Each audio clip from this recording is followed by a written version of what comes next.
Welcome student.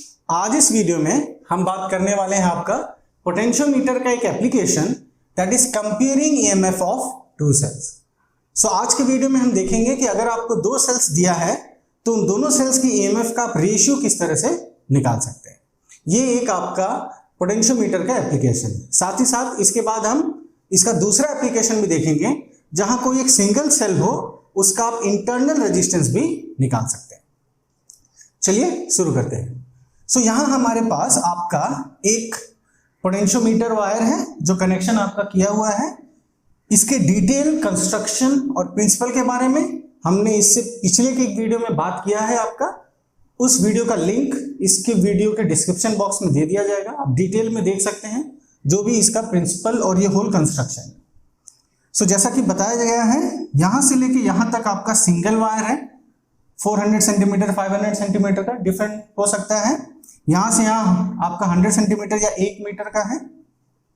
ये आपका main power supply है। यहां पर मेन ये आपका ड्राइवर बैटरी हो गया, ये आपका की लगा हुआ है, ठीक है, ऑन ऑफ करने के लिए। साथ ही साथ आप जानते हैं कि इसके प्रिंसिपल में जो बेसिक आइडिया है कि करंट स्टेडी होना चाहिए या कांस्टेंट होना चाहिए, तो उसको मेजर करने के लिए एमीटर लगा है। साथ ही साथ करंट आपका अगर फ्लक्चुएट करता है, वेरी करता है, तो उसको बैलेंस करने के लिए रियोस्टेट भी यहां पर आपका लगा हुआ है, ठीक है। और ये आपके बाकी कनेक्शंस हो जाते हैं। साथ ही साथ जो नया कनेक्शन है जो ईएमएफ ऑफ टू सेल्स के लिए अलग से किया गया है, वो ये पार्ट है, ये वाला पार्ट। यहां ये दो सेल्स आपको दिख रहे हैं, E1 और E2। इन्हीं दोनों का ईएमएफ का हमें रेशियो निकालना है, इन्हीं को हमें कंपेयर करना है, ठीक है। ये आपका टू वे की है। आप देख सकते हैं अगर हम 1 और 3 को जोड़ते हैं तो E1 सर्किट का पार्ट हो जाएगा, और अगर हम 2 और 3 को जोड़ते हैं तो E2 सर्किट का पार्ट हो जाएगा। गैल्वेनोमीटर लगा है नल पॉइंट को पता करने के लिए। साथ ही साथ एक रेजिस्टेंस बॉक्स है जो आपका मान लीजिए R रेजिस्टेंस को सप्लाई कर रहा है सर्किट में, ठीक है।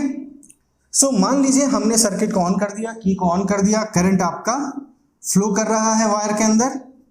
इसके बाद आपका हमने इन दोनों को जोड़ दिया है, आपको 1 और 3 को जोड़ दिया। सो जैसे हमने 1 और 3 को जोड़ा, आपका ये वाला पार्ट आपका सर्किट में आ गया। अब E2 आपका सर्किट का पार्ट नहीं है, E1 आपका सर्किट का पार्ट है, ठीक है। तो होगा क्या, आप बैलेंसिंग लेंथ खोजेंगे, ठीक है। आप बैलेंसिंग लेंथ को पता करेंगे, आप सर्किट को चेक करेंगे सब सही है कि नहीं, और उसके बाद आप बैलेंसिंग लेंथ को पता करेंगे कहां पर ये नल पॉइंट आपका जो गैल्वेनोमीटर वो ऐसे जीरो डिफ्लेक्शन शो कर रहा है, वो पॉइंट को आपको पता करना है। सो मान लीजिए E1 के लिए आपका यहां पर जाके J पॉइंट पे जाके बैलेंसिंग लेंथ मिला, और ये जो डिस्टेंस है A से J, AJ, ये जो डिस्टेंस है ये मान लीजिए आपको L1 मिल गया। तो जब हम L1 कहते हैं तो L1 हम कहते हैं यहां से लेके यहां, फिर ये आपका L1 है, ठीक है। नीचे यहां एक मीटर स्केल लगा रहता है, आप डिस्टेंस से पता कर सकते हैं। सो ये डिस्टेंस आपको मान लीजिए बैलेंसिंग लेंथ या नल पॉइंट आपको मिल गया कहां पर, J पर, और बैलेंसिंग लेंथ है आपका L1, ठीक है। अब हो क्या रहा है देखिए, नल पॉइंट पे जब आपको नल पॉइंट मिला तब क्या हो रहा है, करंट तो यहां से फ्लो कर रहा है, ये करंट फ्लो करा रहा है, जो मेन ड्राइवर बैटरी है E जो है वो आपका करंट को फ्लो करा रहा है। पर यहां बैलेंस हो जाने के कारण इस पार्ट में कोई भी करंट नहीं है, there is no current here. इस पार्ट में कोई भी करंट आपका फ्लो नहीं कर रहा है, तभी तो ये बैलेंसिंग लेंथ आपका जीरो दे रहा है ना। गैल्वेनोमीटर शो कर रहा है कि यहां कोई करंट नहीं है। ऐसे सिचुएशन में अगर आप सर्किट को ध्यान से देखें तो A और J पॉइंट के बीच का जो पोटेंशियल डिफरेंस है, देखिए A और J, वो इस यहां पर जो आपका पोटेंशियल ड्रॉप है या जो भी पोटेंशियल उसके बराबर हो जाएगा। तो यहां पर क्योंकि करंट नहीं है तो R या कोई भी और पार्ट में तो पोटेंशियल ड्रॉप नहीं होगा। सो जो भी है वो EMF ही है आपका, यहां पर जो सेल लगा है उसी का EMF। तो हम ऐसा कह सकते हैं कि ये जो पोटेंशियल डिफरेंस है बिटवीन A और J के बीच का जो पोटेंशियल डिफरेंस है वो आपके इस E1 के बराबर हो जाएगा, ठीक है। सो इन दोनों पॉइंट के बीच का पोटेंशियल डिफरेंस किसके बराबर हो जाएगा, आपका ये E1 के बराबर हो जाएगा, ठीक। अब हम इसको जो VAJ है इसको L1 के टर्म्स में देखते हैं। ये प्रोसेस हम डिटेल में पिछले वीडियो में भी देख चुके हैं, चलिए यहां पर फिर से देख लेते हैं। सो VAJ को अगर मुझे रिप्रेजेंट करना है तो मैं ओम्स लॉ के हिसाब से IRAJ लिख सकता हूं, है ना। ध्यान दीजिएगा, यहां से यहां तक का पोटेंशियल डिफरेंस सब लिख रहे हैं हम, VAJ इसी को लिख रहे हैं। करंट तो आपको I है, वही करंट फ्लो करेगा ऐसे आप वायर में, ठीक है। और रेजिस्टेंस जो हमने लिया RAJ, वो कहां से कहां तक है, यहां से लेके यहां तक का वायर, मतलब ये जो वायर है इसका हम RAJ आपका ऐसे ले रहे हैं। जो E आपका ड्राइवर बैटरी है वो पूरे वायर में पोटेंशियल डिफरेंस क्रिएट कर रहा है, पर हमें सिर्फ इतना का रेजिस्टेंस लेना है या इतना ही पोटेंशियल डिफरेंस हमें चाहिए, क्योंकि वही आपका जो हमारा अननोन EMF है जिसके बारे में हमें पता नहीं, उसके बराबर हो रहा है, ठीक है। सो अब RAJ को हम क्या लिख सकते हैं, लिख सकते हैं रो L1 बाई A, ठीक है। वे रो आपका डेंसिटी हो गया, A हो गया cross sectional area, and length कितना है, L1 है आपका। सो अगेन VAJ आपका लिखा जाएगा I row by A into L1, और हमें पता है I रो बाई A क्या होता है, पोटेंशियल ग्रेडियंट K, तो आपको मिल गया VAJ is KL1, where K is what, potential gradient आपका, ठीक है। सो अब इस इक्वेशन और इस इक्वेशन से हम लिख सकते हैं that E1 is equal to KL1, ये हमें मिल गया फॉर E1, ठीक है। E1 is equal to KL1। सो अब हमें ये वाला जो अननोन EMF है वो इस बैलेंसिंग लेंथ के हिसाब से मिल गया, उसके टर्म्स में मिल गया, जिसको हम आराम से कैलकुलेट कर सकते हैं, है ना। यहां मीटर स्केल लगा है, उससे आप L1 को पता लगा सकते हैं, ठीक। देखिए E1 के लिए जो बैलेंसिंग लेंथ मिला है वो मिला है L1, ओके। यहां पर मैं एक आपको बताना चाहता हूं बात कि अगर ये जो E है, ये जो आप ड्राइवर बैटरी है, ये अगर आप E1 से कम कर दें तो क्या आपको ऐसा बैलेंसिंग लेंथ मिल पाएगा, जैसे आप वायर में L1 पे मिल जा रहा है आपको, क्या आपको ऐसा मिल पाएगा। तो ऐसे सिचुएशन में जवाब ये है कि आपको, अगर आपने ये वाला जो आपका ड्राइवर बैटरी है ये अगर कम पोटेंशियल डिफरेंस का हो गया और इसका ज्यादा हो गया, तब आपका बैलेंसिंग लेंथ आपको इस वायर पे नहीं मिल पाएगा। देखिए समझिएगा, इसमें ये जो E है इसने पूरे वायर पे पोटेंशियल डिफरेंस क्रिएट किया है, तो इसने जो पोटेंशियल डिफरेंस क्रिएट किया है वो 400 सेंटीमीटर वायर पे कर दिया है, और ये जो 400 सेंटीमीटर वायर पे जो पोटेंशियल डिफरेंस क्रिएट हुआ है वो इस EMF के हिसाब से हुआ है, इस E के हिसाब से, इसके वैल्यू के हिसाब से हुआ है। और यहां पर अपने दिमाग में आपको ये जो बेसिक प्रिंसिपल है आपका, ये दिमाग में रखना पड़ेगा इस आइडिया को समझने के लिए। तो आपने इसके हिसाब से, E के हिसाब से, ये 400 सेंटीमीटर पे आपने पोटेंशियल डिफरेंस को क्रिएट कर दिया। अब अगर आप कोई एक ऐसा EMF ले लेते हैं, ऐसा सेल ले लेते हैं जो इस E से भी बड़ा है, E से भी ज्यादा है, तो उस केस में जो बैलेंसिंग लेंथ है वो 400 सेंटीमीटर से ज्यादा हो जाएगा। तो आप अगर E1 लगा के आप बैलेंसिंग लेंथ खोजेंगे, अगर ये छोटा है तो इस स्थिति में तो आपको बैलेंसिंग लेंथ इस वायर पे नहीं मिलेगा, वो इस वायर के बाहर चला जाएगा। कहने का मतलब है, हो सकता है कि आप ऐसा करें, इसको कम कर दें, तो आप यहां पर जब पहुंचे, यहां टच कराएंगे तो आपको मान लो ऐसे लेफ्ट में गैल्वेनोमीटर डिफ्लेक्शन दे रहा है, आप बी पे पहुंचे, अभी भी वो लेफ्ट में ही डिफ्लेक्शन दे रहा है, और आपको पता है कि करेक्ट वर्किंग के लिए अगर ए पे आपका लेफ्ट जा रहा है तो बी पे उसको राइट जाना पड़ेगा, तभी दोनों के बीच में आपको बैलेंसिंग लेंथ मिल सकता है, ठीक है। सो ये ध्यान देना है आपको कि अगर आपका ड्राइवर जो बैटरी है उसका EMF जो भी आपका कंपेयरिंग EMFs है उनसे बड़ा होना चाहिए, तभी आपको मिलेगा balancing length on the wire, ठीक है। चलिए, सो E1 हमें मिल गया है। सिमिलरली हम लिख सकते हैं, सिमिलरली आपका हम E2 के लिए भी लिख सकते हैं, और मान लीजिए E2 में हमें एक अलग जगह पर मिल जाता है, उसको हम L2 कह देते हैं आपको। जब E2 के लिए हम आपका दे रहे हैं बैलेंसिंग लेंथ, सो मान लीजिए E2 के लिए यहां कहीं मिल जाता है, और इसको मैं कह देता है J डैश, ठीक है, J डैश पे हमें मिल जाता है। और आपका AJ डैश, अगेन E2 के लिए हम क्या करेंगे, इन दोनों को जोड़ देंगे, ठीक है, इनको हमें जोड़ना पड़ेगा, 2 से 3 जोड़ना पड़ेगा, तब आपका E2 आ जाएगा सर्किट में। E1 अब सर्किट से बाहर हो गया, फिर आपने बैलेंसिंग लेंथ खोजा और आपको यहां पर मिल गया, J डैश पे बैलेंसिंग लेंथ मिला। और आपका AJ डैश कितना है, L2 है। This is your AJ dash, ठीक है। तो सिमिलरली हम लिख सकते हैं E2 is equal to KL2, ठीक है। E2 हो जाएगा आपका KL2 के बराबर, सेम यही लॉजिक यूज करके E2 will be equal to KL2। अब आपको करना क्या है, आपको जस्ट रेशियो निकालना है। सो उस चीज को मैं यहां पर एक्सप्रेस कर दे रहा हूं। सो दोनों को जस्ट डिवाइड कर दीजिए, तो आपका E1 बाई E2 हो जाएगा L1 by L2, okay. E1 by E2 is equal to L1 by L2। So L1 L2 हम निकाल सकते हैं, यहां से स्केल से पता कर सकते हैं बैलेंसिंग लेंथ कितना है। L1 के लिए हमको ऐसे यहां तक मेजर करना पड़ेगा, और L2 के लिए ये 100, 200, और फिर ये जो भी आपका स्केल से इतना पार्ट आएगा, यहां से लेके यहां पार्ट जो भी आएगा वो 200 में जोड़ देंगे, हो जाएगा आपका, ठीक है। 100, 200 प्लस समथिंग जो भी, वो आपका L2 मिल जाएगा। तो आपका L1 बाई L2 मिल जाएगा, रेशियो आपको मिल गया, ठीक। इसमें एक चीज और है, अगर मान लीजिए E2 आपका नोन है, सपोज E2 आपका नोन है, आपको पता है E2 कितना है, इसका EMF आप जानते हैं, आपने एक नोन या स्टैंडर्ड EMF इस्तेमाल किया है जिसके बारे में आपको जानकारी है।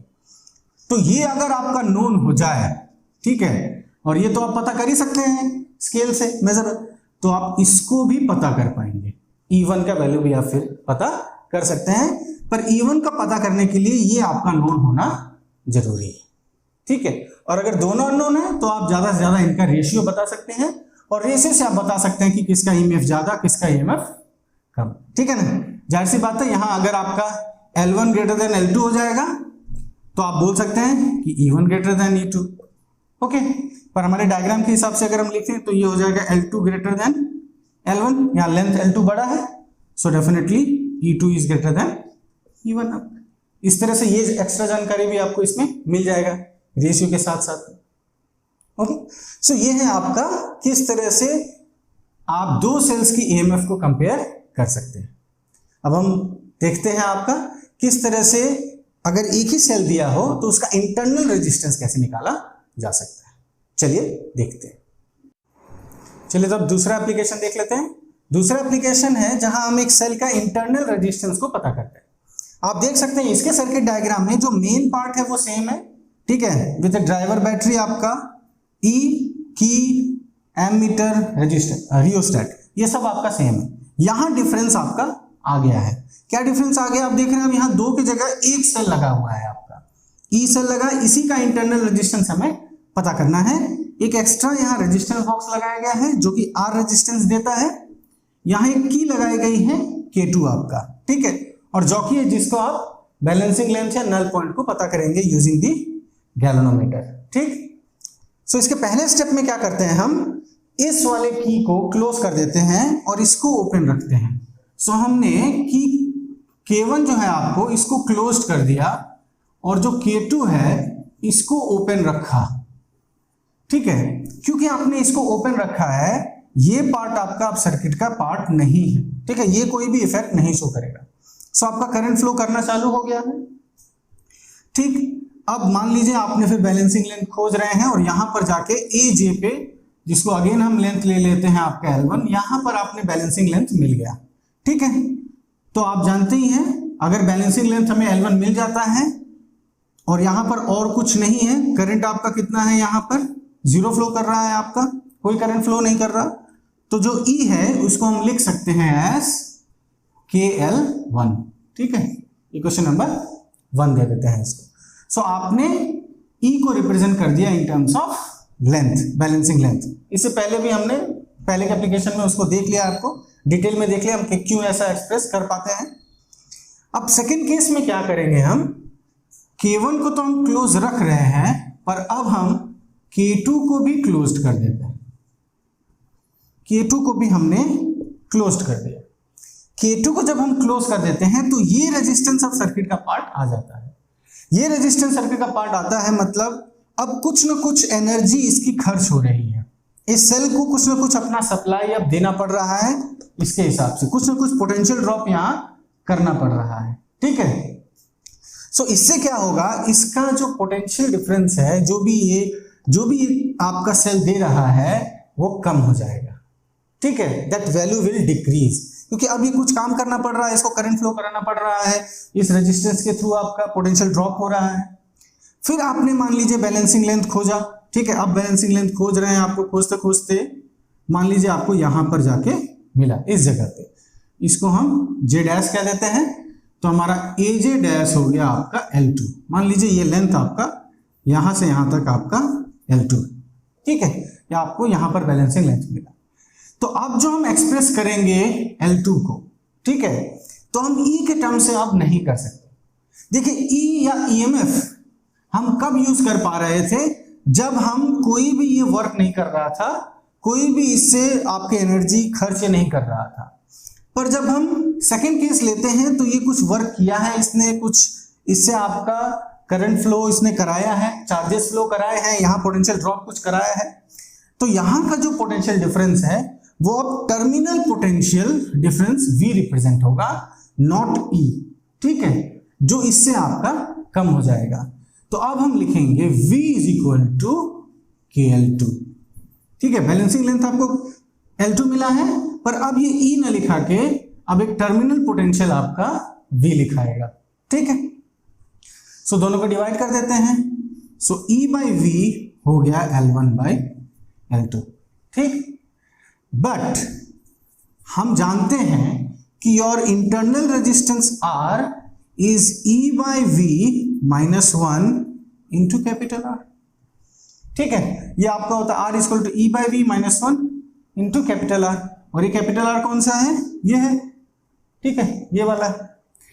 सो यहां पर हम L1 बाई L2 को पुट कर सकते हैं। अगर आप ये सोच रहे हैं कि ये इक्वेशन कहां से लाया जा सकता है, किस तरह से डिराइव किया जा सकता है, तो मैं आपको रास्ता बता देता हूं, आप इसको करके देखिए, 2 स्टेप में ये चला आता है। आपको बस स्टार्ट कर देना है V is equal to I R से, ठीक है, और फिर I की जगह आप पुट कर देंगे E R प्लस R, ठीक है, इंटू R, ओके, और इसी इक्वेशन को आप R के टर्म्स में लिख दीजिए, आपको ये मिल जाएगा।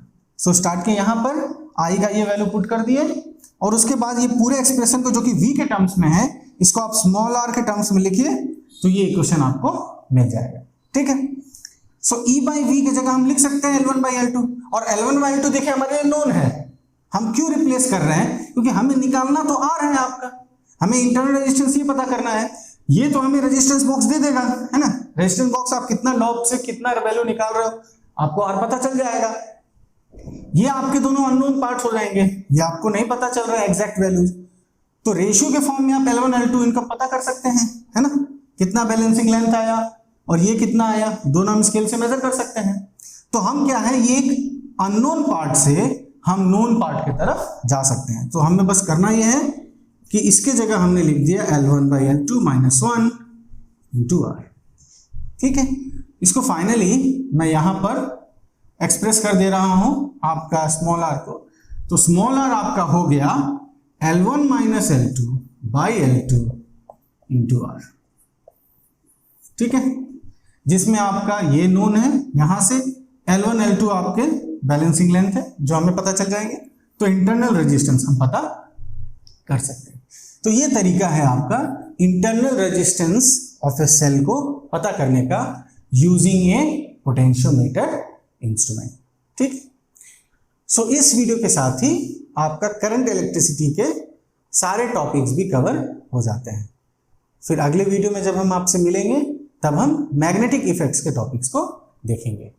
तब तक के लिए थैंक यू वेरी मच।